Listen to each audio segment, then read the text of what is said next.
If you're a dog owner in Howell, Michigan, you probably know that finding the right professional to help with training can make a huge difference. Well, this guide is here to walk you through exactly how to do that, so you can feel really confident about your choice.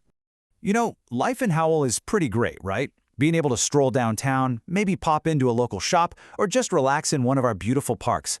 All those things are just so much better with your dog by your side. And that whole experience is way more enjoyable for everybody when your dog is calm, confident, and knows what's expected of them. So, why are we talking specifically about training in Howell? Well, because good training isn't just about learning sit and stay in a vacuum. It's about getting your dog ready for your actual life right here in our community. Let's think about what success really looks like here. It could be a nice, calm walk down Grand River Avenue where your arm isn't being yanked out of its socket.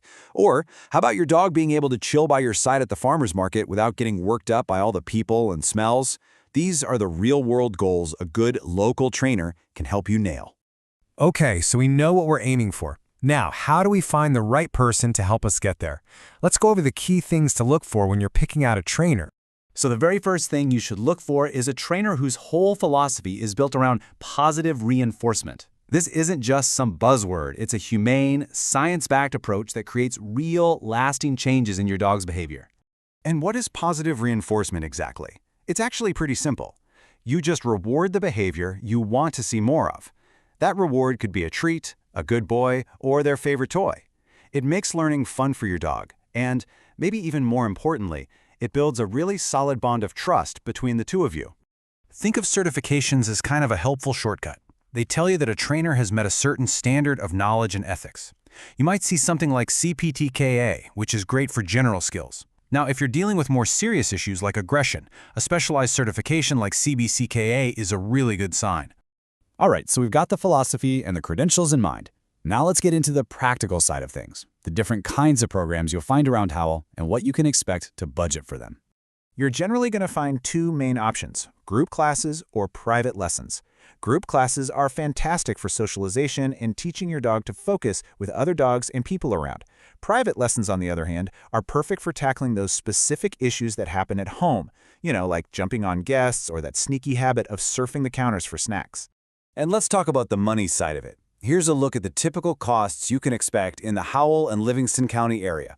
A group class that runs for a few weeks might be in the couple $100 range. A package of private lessons will be a bit more. And then you have board and train, which is definitely the most intensive option and a pretty significant investment. This should give you a realistic idea for your budget. Okay, to wrap this all up and get you ready to make a decision, let's cover two last essential pieces: the local rules you got to know and the exact questions to ask any trainer you're thinking about hiring. You should really use this list as your cheat sheet when you're talking to trainers. You for sure want to ask about their methods and credentials, but also ask how they'll tailor the training specifically for your lifestyle here in Howell. And don't be shy about the practical stuff either. Ask about total costs, how you'll track progress, and what homework you'll have between sessions.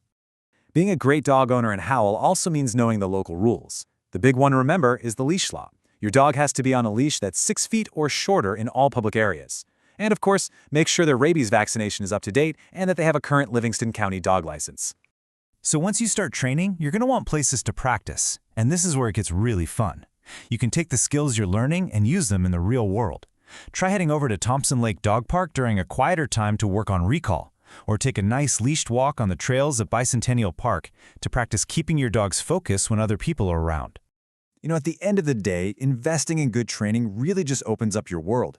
A well-behaved dog makes everything so much easier and more fun, whether you're just hanging out at home, hiking the amazing trails at the Howell Nature Center, or having friends and neighbors over. We truly wish you the best on your training journey.